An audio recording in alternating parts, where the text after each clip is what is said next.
Hello guys, welcome और welcome back to एजुकेटी। आज हम 10 दिसंबर का द हिंदू एनालिसिस करेंगे। चलिए स्टार्ट करते हैं। Citizenship under CA only if claims verified. Supreme court कह रहे हैं कि सिटीजनशिप आपको तभी मिलेगी अगर आप जो क्लेम कर रहे हो आप वो वेरीफाइड हैं। तो यहाँ पे सिटीजनशिप अमेंडमेंट एक्ट 2019 के बारे में बात हो रही है। तो यहाँ पर लिखेंगे citizenship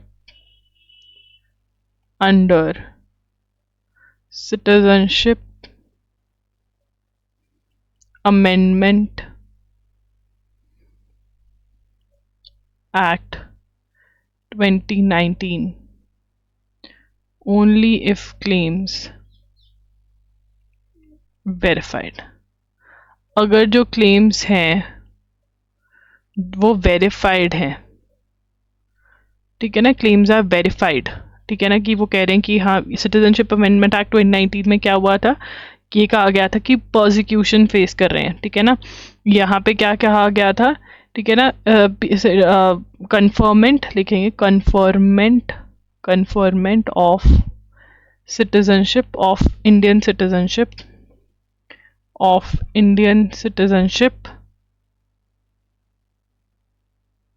to people claiming the religious minorities who fled persecution from Pakistan, Bangladesh and Afghanistan। तो परसिक्यूशन का मतलब कि वहाँ पर वो मरने से बचे हैं, मारे जाते अगर वो वहाँ पे रहते हैं, वो यहाँ पर आ गए हैं, वहाँ पर वो माइनॉरिटीज़ हैं। इन कंट्रीज़ में माइनॉरिटीज़ बेसिकली कौन है? हिंदू, सिख, पारसीज, ये सारे जो है माइनॉरिटीज़ में आते हैं। तो इनको सिटीजनशिप दी जाएगी। बट सुप्रीम कोर्ट क्या कह रहे हैं कि हम अथॉरिटीज़ वेरीफाई करेगी कि जो आप कह रहे हो कि हाँ वहाँ पे प्रोसिक्यूशन फेस कर रहे थे, क्या आप माइनॉरिटी से हो या नहीं हो, या फिर ऐसे ही आगे हो, ये सब चीज़ें चेक होंगी तभी आपको सिटीजनशिप मिलेगी, ठीक है ना। ये किस में बोला है? ऑरल ऑब्जर्वेशंस करिए। ये ऑरल ऑब्जर्वेशंस मतलब लिखित में नहीं बोला है, ऑरल ऑब्जर्वेशंस इन अ पिटिशन का मतलब होता है case, in a petition filed by an NGO Atmadeep, ठीक है ना, आत्मादीप एनजीओ ने पिटिशन मतलब केस फाइल किया है। And guys, one very very good news, कल क्लैट की क्वेश्चन पेपर और आंसर की बाहर आए, 2026 के पब्लिश करे उन लोगों ने। And good number of 24 to 25 questions were directly from our एजुगिरी analysis and loggery.in video lectures. And अगर आपने अच्छे से रिविजन करे थे तो सारे के सारे क्वेश्चंस आप बड़े आराम से सॉल्व कर पाते क्लैट के लिए। So yes, this is the update. तो बिल्कुल आप क्लैट के लिए इसको फॉलो कर सकते हो। If you are preparing for CLAT 2027, you can follow our educatory lectures and as well as loggery.in compilations. Top court slams EC's mechanical replies to sir related issues. What is sir? It is special intensive revision of electoral rolls by election commission, ठीक है ना। अब इस पे related जो भी question supreme court पूछ रहा है, कोई भी पूछ रहा है, उसके लिए साइक्लो स्टाइल रिप्लाई दे रहे हैं, मतलब copy paste type, clear cut नहीं बता रहे। सुप्रीम कोर्ट कह रहा है ये गलत बात है, आपको बताना चाहिए, ठीक है ना। तो ये बोला सुप्रीम कोर्ट ने सर के ऊपर। Trump tariffs on India, Trump कह रहा है राइस के ऊपर Trump might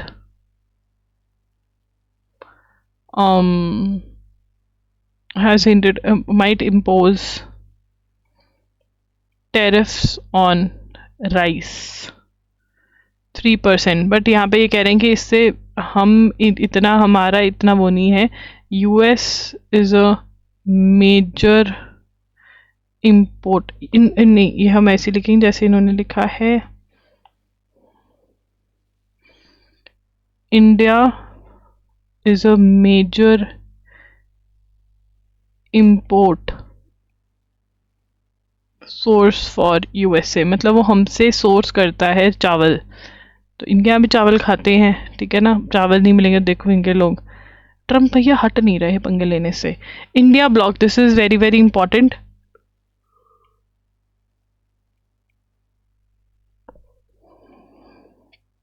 India block MPs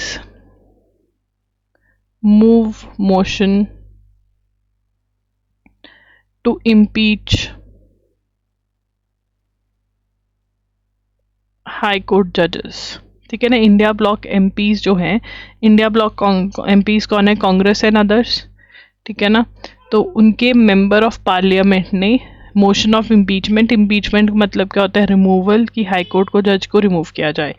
कौन से जज को रिमूव करवाने के लिए किया है? ठीक है ना। लोकसभा, इन लोकसभा ये प्रेजेंट हुआ है, इन लोकसभा स्पीकर ओम बिरला को। ठीक है ना। Impeachment against GR Swaminathan of Madras high court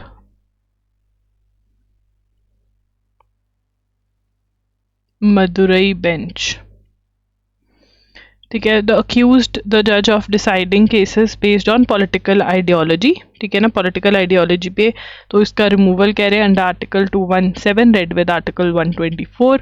opposition से इसकी इन्होंने बोला कि directing the authorities of Subramanya Swami temple in Madurai to ensure that the Karthigai Deepam was lit at the pillar near a Dargah atop a hill।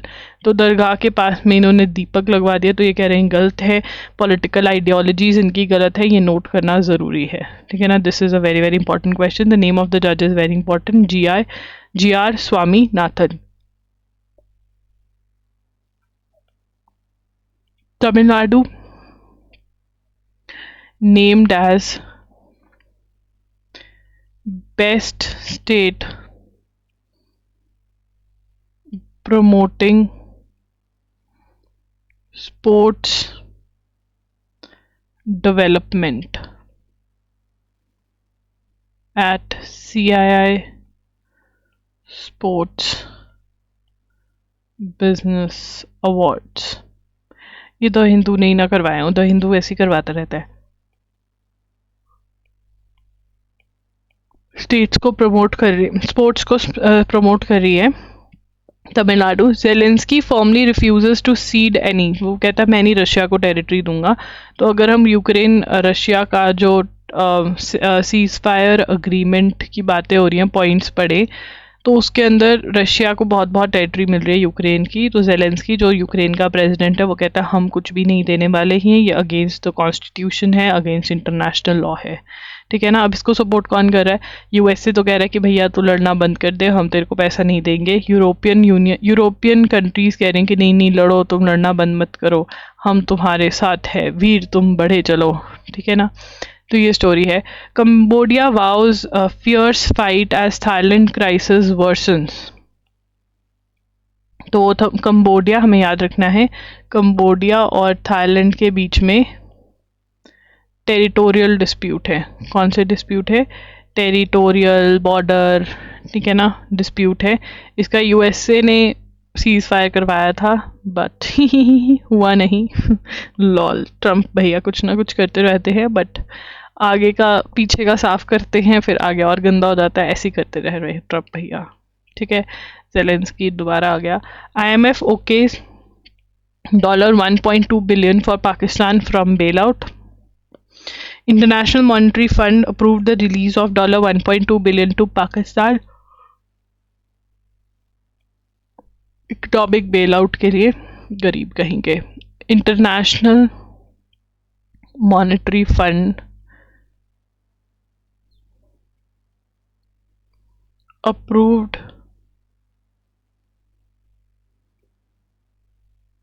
release of $1.2 billion to Pakistan. 1.2 billion किसको दिया? पाकिस्तान को। International monetary fund ने economic bailout के लिए, cash strapped country है,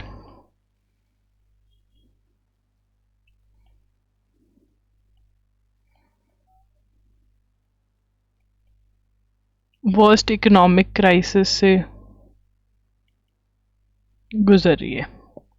Microsoft को head कौन कर रहे हैं? सॉफ्ट सीईओ कौन है? सत्या नाडेला। और वो क्या कह रहे हैं कि इंडिया के अंदर इतने पैसे इन्वेस्ट करेंगे इन 4 years। This is important, title ही नोट कर लो, सिर्फ इम्पॉर्टेंट है। House panel tells government not to approve Eklavya schools until land is made available. Eklavya schools are for room, बस इतना ही पता होना चाहिए। Eklavya schools are for tribal children, are for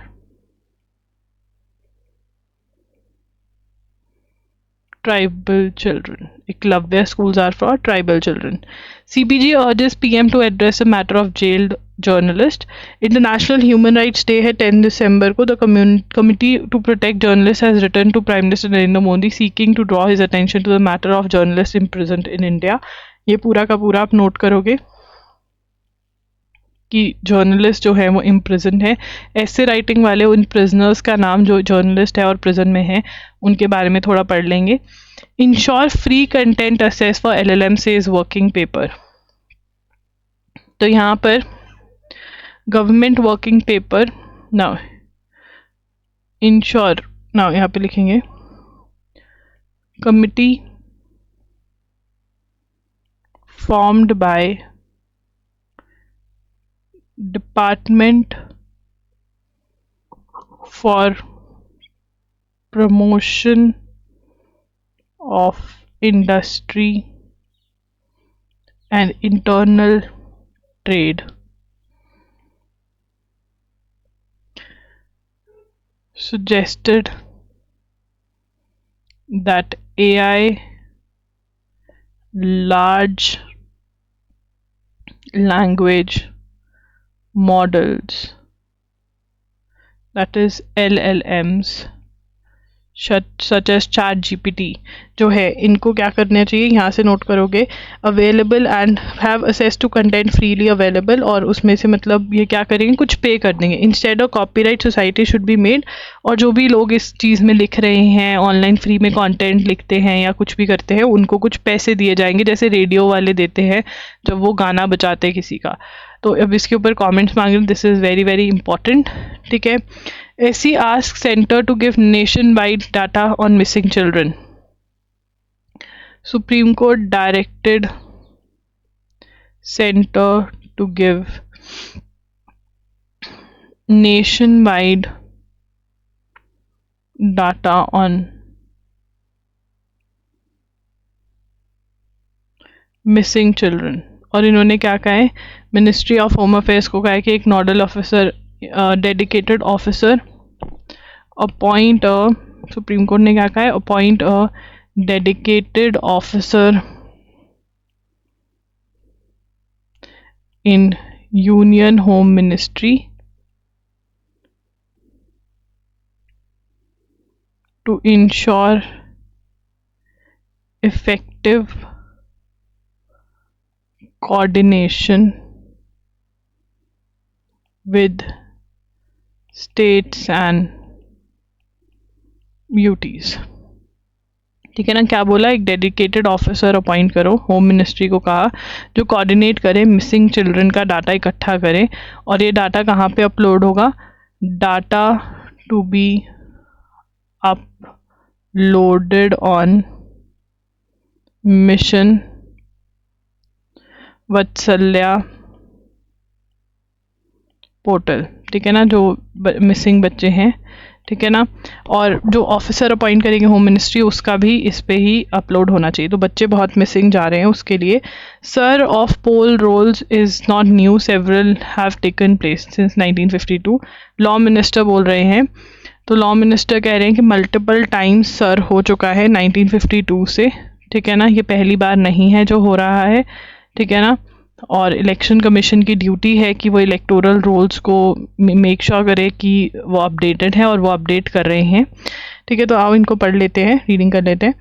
countering opposition charges with regard to the ongoing special intensive revision of electoral rolls, union law minister Arjun Ram Meghwal.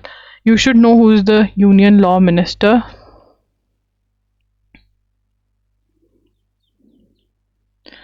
Arjun Ram Meghwal, ठीक है ना। तो उन्होंने क्या बोला कि election commission to clean up voter pointing out the exercise has SIR says law minister says SIR has been held multiple times since 1952. It has taken place multiple times since 1952. ठीक है। The government changing the law regarding the appointment of chief election commissioner and fellow. तो वहाँ पर ये कह रहे हैं, demand opposition की है, चीफ इलेक्शन कमिश्नर और इलेक्शन कमिश्नर जैसे अपॉइंट होते हैं वो चेंज करा जाए। अभी हम पढ़ेंगे कैसे अपॉइंट होते हैं। उन्होंने ये भी कहा कि इलेक्शन रिग करना कांग्रेस को बड़ा अच्छा आता है। 74,000 votes to ensure B R Ambedkar defeat. B R Ambedkar को हराया गया था। The law minister and the opposition including the Congress blames electronic voting machine. वो कहते हैं कि कभी कभी कांग्रेस बोलती है इलेक्ट्रॉनिक वोटिंग मशीन ख़राब है, बट जब वो जीत जाते हैं, जैसे हिमाचल प्रदेश में जीते, तो तब वो कहते हैं हाँ ठीक है, ठीक है। और फिर इन्होंने ये भी कहा कि ईवीएम वॉज फर्स्ट, ये बहुत इंपॉर्टेंट है, EVMs were first introduced in the country by late Congress PM Rajiv Gandhi as a pilot project in 1987। तो 1987 में पायलट प्रोजेक्ट किसने स्टार्ट किया था? राजीव गांधी ने, जो कि कांग्रेस के ही लीडर थे। ईवीएम्स क्या है? इलेक्ट्रॉनिक वोटिंग मशीन्स हैं। What are EVMs? Electronic voting machines, ठीक है, जिससे वोट डालते हैं बेसिकली। उसके बाद appointment of chief election commissioner कैसे होता है? Appointment of chief election commissioner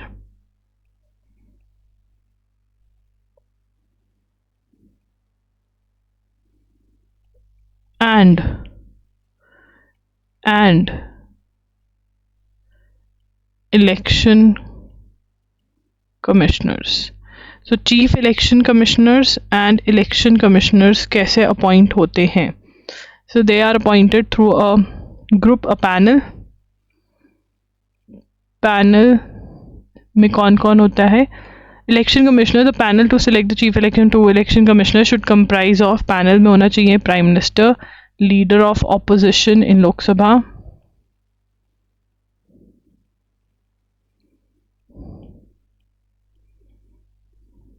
and a cabinet minister.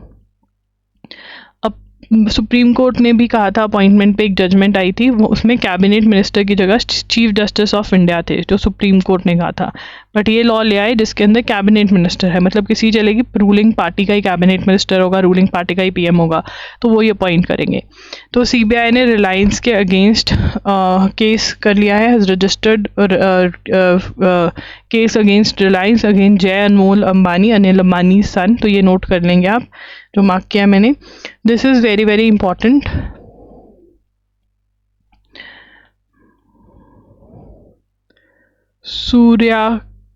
Surya Kiran,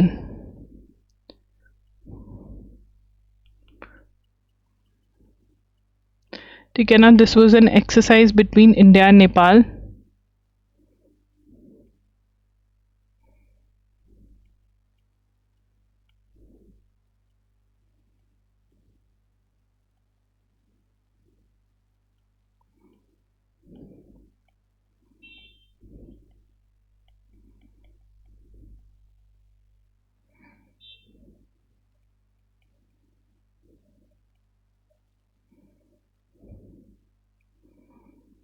Pithoragarh Uttarakhand में, ठीक है। This is important. Ease of life, तो पीएम क्या कह रहे हैं कि हमारा क्या है, ईज ऑफ लाइफ क्रिएट करना, ठीक है ना। पीएम तो ये चाह रहे हैं, बट पीएम के जो नीचे वाले एमसी और ये सब पंचायत में जो बैठे हैं, इनको भी समझाओ ईज ऑफ लाइफ का मतलब। ये तो अभी भी इकट्ठा करने में सामान लगे हुए हैं सीरियसली। मतलब इंडिया के अंदर कोई भी लीडर आ जाए, मतलब अगर टॉप लीडर नहीं भी करप्ट, तो उसके नीचे वाले तो नहीं हट सकते, right. Google's quantum echoes bring Q day closer. तो यहाँ पर using a 65 qubit superconductor Google researcher have measured how quantum information spreads. तो ये लिख लेंगे 65, यहाँ से लिखेंगे, ठीक है ना, how quantum information spreads, ठीक है ना. This technology leap in quantum computing has been called quantum echoes. ये सारा नोट कर लोगे, ठीक है. तो ये और सुपर कंप्यूटर आ गया है, गूगल का है ये. A deep cleaning of India's electoral rolls. Now यहाँ पर इलेक्शन कमीशन के लिए जो एडवोकेट अपीयर होते हैं उन्होंने ये लिखा है. तो on April 12, 1950, while introducing Representation of People Bill in Parliament, the Minister of Law, Dr. B.R. Ambedkar, emphasized that the preparation of an electoral roll is a condition precedent for election. The statutory framework in India therefore provides for periodic and special revisions to electoral rules. तो इन्होंने बोला कि B R Ambedkar ने जब 1950 में bill लेकर आए representation of the people bill, तो उन्होंने बोला कि जो इलेक्टोरल रोल्स हैं वो बहुत ही ज़रूरी हैं और वो मेन है, मतलब वही प्री कंडीशन है इलेक्शन से पहले, क्योंकि वोटर लिस्ट नहीं बनेगी, कौन वोट कर सकता है, तो उससे मतलब क्या ही हो सकता है, राइट.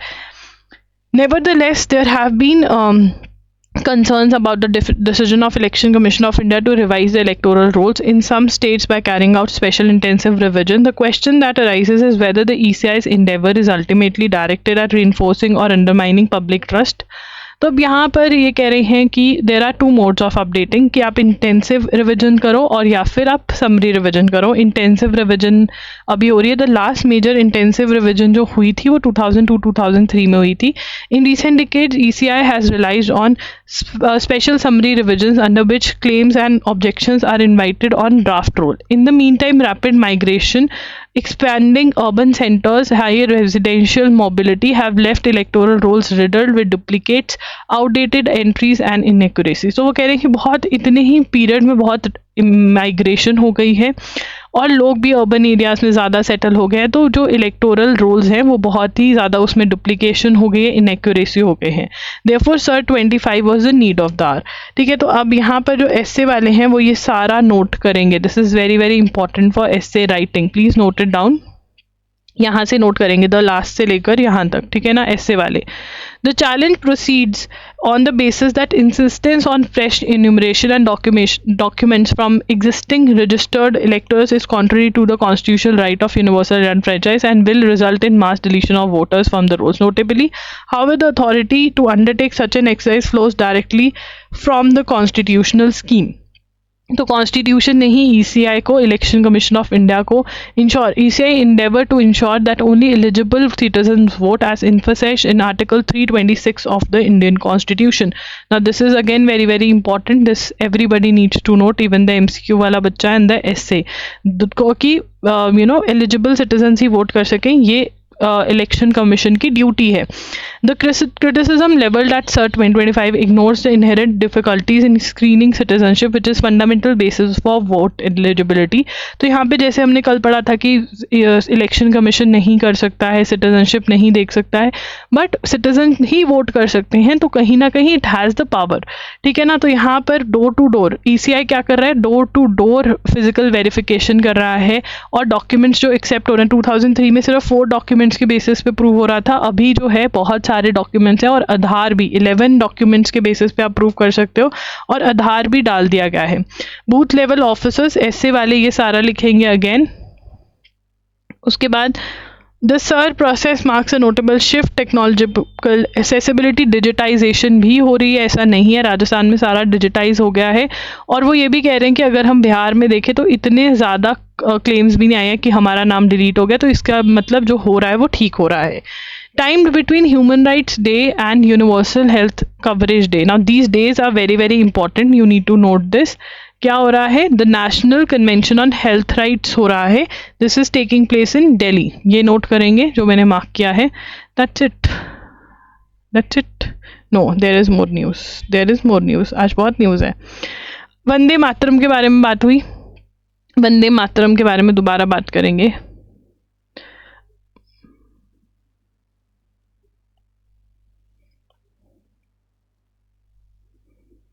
वंदे मातरम हमारा क्या है, नेशनल सॉन्ग है.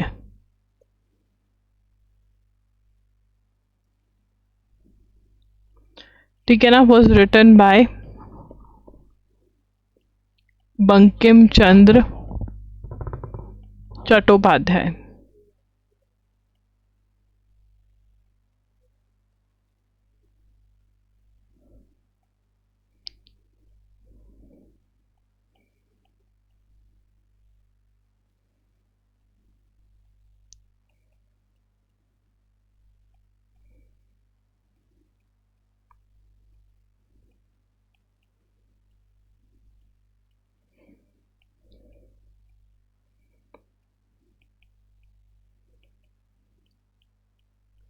150th एनिवर्सरी थी जब इंडियन नेशनल कांग्रेस ने जो लीड कर रही थी फ्रीडम फाइटिंग मूवमेंट को, decided 1937 to use first 2 stanzas and the constitution model republic ordered it the status of national song. ये नोट करेंगे कब, 1937 में। और प्रॉब्लम क्या है कि भाई तुमने वो स्टैंजास रिमूव क्यों करे, पूरी की पूरी वंदे मातरम का गाना क्यों नहीं नेशनल सॉन्ग बनाया, ठीक है ना।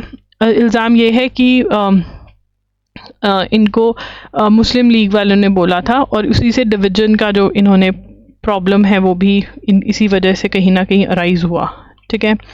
आदित्य L1, आदित्य L1 क्या है, सोलर ऑब्जर्वेटरी है इसरो की, ठीक है ना। तो इसने this joins global effort revealing by 2024 solar storm behaved unusually। तो ना एक सोलर स्टॉर्म आया था 2024 के अंदर, ठीक है ना, और इसको नोन है why 2024 solar storm Gannon storms behave unusually. The storm is composed of a series of giant explosions होते हैं, कोरोनल मास इंजेक्शंस बोलते हैं जिसको। Coronal mass injections bubbles of hot gases होते हैं जो हमारे अर्थ की मैग्नेटिक एनर्जी के साथ छेड़छाड़ करते हैं, जिसकी वजह से GPS सैटेलाइट इन सबको इफेक्ट होता है, ठीक है ना। ये सारा नोट करेंगे। अब उसमें आइडेंटिफाई करने में हेल्प किया है नासा की भी बहुत सारी सैटेलाइट्स उसमें इन्वॉल्व हुई हैं, जिसमें पता चला है कि क्या है। तो वो कह रहे हैं कि एक चैनल बना लेती है वो, ठीक है ना, जो सन की कोरोनल मास इजेक्शंस है और फिर वो दिक्कतें क्रिएट करती हैं। इसरो आदित्य L1 जो है इंडिया की फर्स्ट सन ऑब्जर्वेटरी, सोलर ऑब्जर्वेटरी सैटेलाइट है, ठीक है ना। ये आपको पता होना चाहिए। That's it. Do like the video, do comment कि आपको सेशन कैसा लगा, एंड जो भी मैंने मार्क करवाया उसको नोट करके आप एक बार 30 to 40 मिनट्स के लिए अपने नोट्स रिवाइज ज़रूर करा करिए, उससे आपका और बेटर हो जाएगा लर्निंग प्रोसीजर।